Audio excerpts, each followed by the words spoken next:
Welcome to Let's Grow Buffalo, where today we're pruning an apple tree.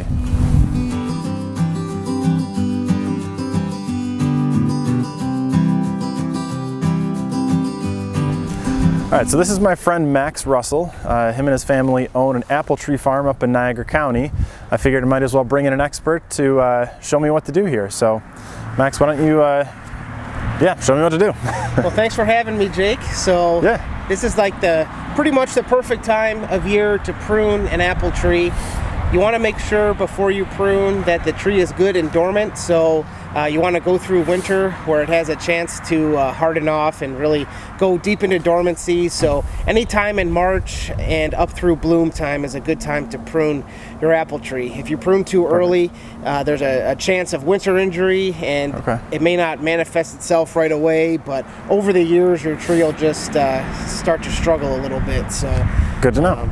Here we are, early April, good time to prune a tree. Yeah, perfect. So as far as like if we're looking to try and grow apples for eating as opposed to necessarily just decoration, like a decorative tree, I've read that you're supposed to try and go with like a central leader where you have basically a single branch in the middle and branches coming off the sides from that main shoot. Exactly. So this tree you can see, which was planted probably, who knows how old this thing is, what do you think, 7-8 years old? At least. So it's kind of grown, just kind of done its thing. So if you were to plant one from scratch, you would manage it a little bit differently. So but now here we kind of have basically 2 or 3 main leaders, and then we have all the branches and spurs coming off of that. But yeah, for commercial production, you'd be looking to do a central leader with scaffolds and kind of space everything out from there. Okay, so yeah, instead of the central leader, we've got like you said, 2-3 main branches coming off there. So a little bit of reading that I did is something you want to look for is like damaged wood when you're trying to do your pruning. What other things do you kind of look for? Yeah, so of course, if there's any obvious damage, something that's not going to green up and be alive this season, there's no need to keep it. So you want to take that out. And then in general, so for a tree like this, the plant wants to produce way more buds and fruit than the tree itself can support. So really what we're looking to do here with pruning is to kind of shape the tree to get the results we want, and then crop load management's a big part of it. So you can see here there's probably 300 or 400 buds, so we don't need nearly that many. So really the goal is to kind of just space out the buds we want, to space them out and get a nice tree architecture so that when the sunlight comes in, it'll hit each fruit and it can get the photosynthesis nutrients it needs. And then at the end of the year, you want good sunlight so the fruit can color up. So if it's all shaded, all this stuff under here is shaded from up top, this will never really get nice and red. It'll just kind of stay green because it's not exposed to the sun. So really it's crop load management and just tree architecture is the main goal. Yeah, good to know. I was kind of paying attention, over the summer. We don't have, there's a lot of other trees here in the yard, so this isn't the ideal place if you're just looking for, fruit that you can harvest. We got a lot of shade at the sides, we got some maple trees, but luckily straight back we do get some decent southern exposure, so it does get decent amount of sun. Is it enough? Probably not as much as it would like, but yeah, it's probably not a bad idea for us to get rid of some of these things that are just layering on top of one another. So perfect. So I think we're good to go, good to get started. So all right, so we're going to take a closer look at actually a damaged piece of wood. So Max was just explaining to me, based on the shape of the tree, we got kind of the major branches kind of in that Y shaped, and then this extra one coming off in this direction, more or less trying to balance it out. We found some damaged wood, maybe diseased wood, right about there. I'll take a closer look in a second. So we might try and salvage the branch to see if maybe next year we can get a little bit more out of this side. I'm going to zoom in here real quick. If you guys can see that at all. But yeah, you can pretty much stick, like half of your pinky in there, and it's kind of exposed down to the bottom. So we're going to try cutting back a little bit. How far back are you planning on cutting? Well, I mean, there's really no branches left back here, so since it's the only branch over here, we're going to try to save it one more year, because there is still, the buds still are getting some nutrients from the tree, so it's not completely lost yet. So we're just going to try to shorten up or lessen up the load a little bit, so we're just going to take this one off right here. Okay. No worries, we're safe. We'll let that heal over, and then we're going to keep an eye on this through the growing season and see if it's if there's still enough xylem and phloem moving through there to support the tree. And if not, we might have to take it next summer, or next spring.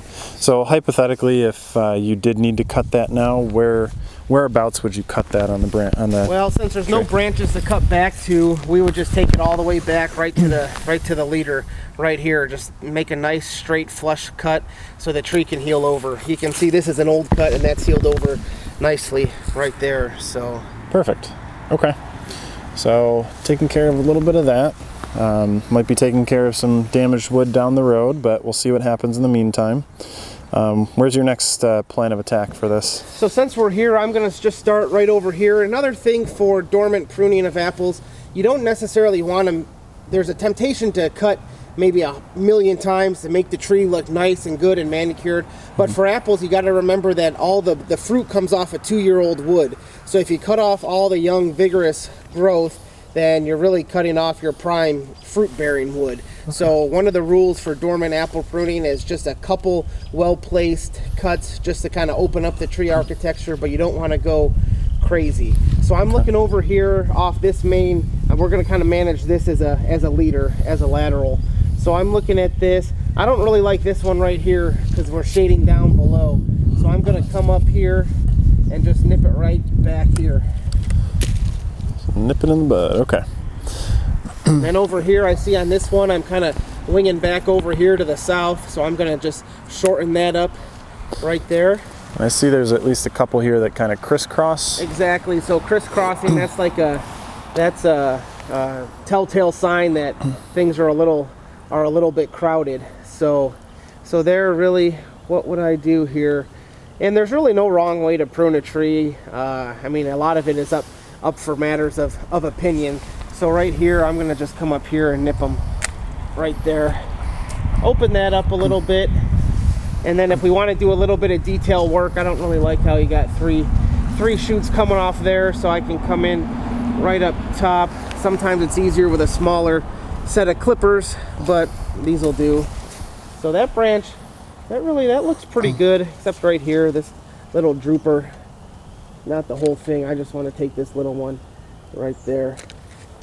Perfect. Okay, so what are we looking at here? So here, on this side of the tree, there's a lot of fine spurry wood, so we just want to clean this up a little bit. So there's 3 big shoots coming off right here. We're just going to nip this one right here, open that up, and then if we back off just a little bit, right here, I see there's 2. I'll take that one, clean that up a little bit. And then over on this side, there's another big section of branches crossing each other. So I'm going to come back here and just take the upper one, just because I don't like the way that looks quite as much. Okay.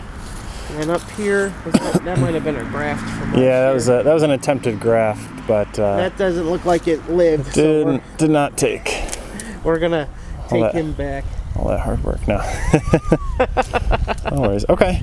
So yeah, it definitely doesn't look what I would expect, thinking about a tree would look, but less is more in this sort of case. That's right. Yeah, the tree wants to grow, so we're gonna focus the growth in a couple key areas.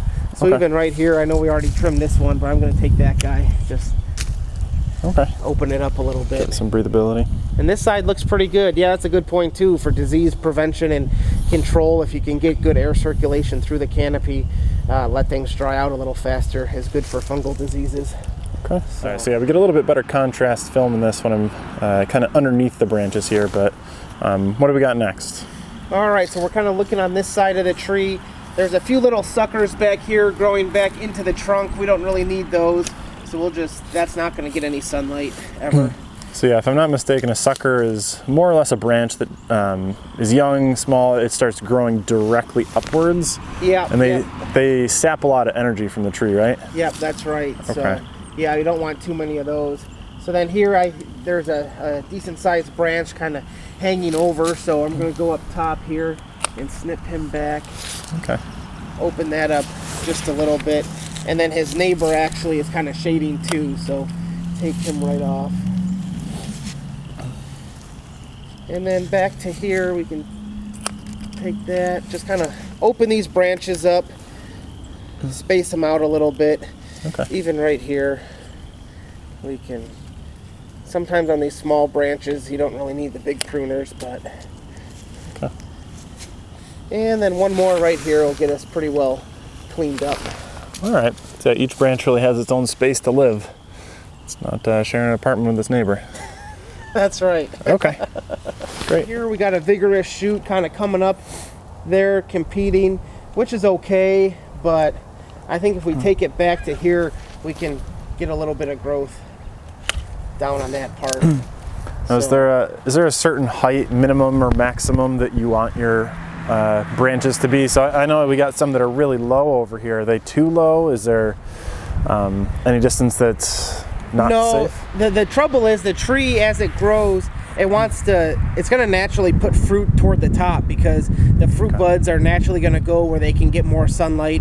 And so it's easy as the tree gets older. You'll see in a commercial orchard setting, you'll see that your production wants to go to the top. So it's actually, ideally, you would have it all nicely spaced, and you would have some branches in the bottom, but here with the deer pressure, it's a little tough too. So, but no, all these branches, that's nice, good height.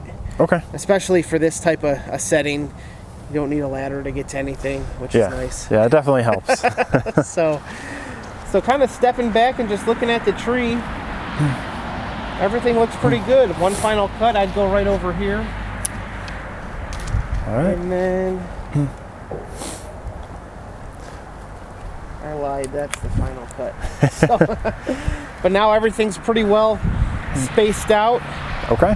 That's kind of a not super severe prune job, but I mean, we definitely took quite a few branches out, but. Okay. Yeah, more or less on a yearly basis, you want to go out about this time of year, just touch it up? Yep, exactly. Right? Okay. Yep, in the commercial setting, we prune every tree pretty much every year, so just kind of keeps the bud load where it needs to be, and it doesn't take too long, so just kind of touch it up quick and let the tree do its thing. Awesome.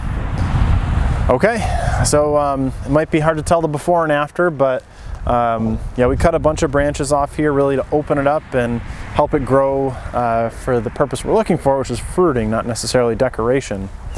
So in the meantime, feel free to like, comment, subscribe, share this video with anybody you know. And as always, gardening is a practice, and let's grow buffalo.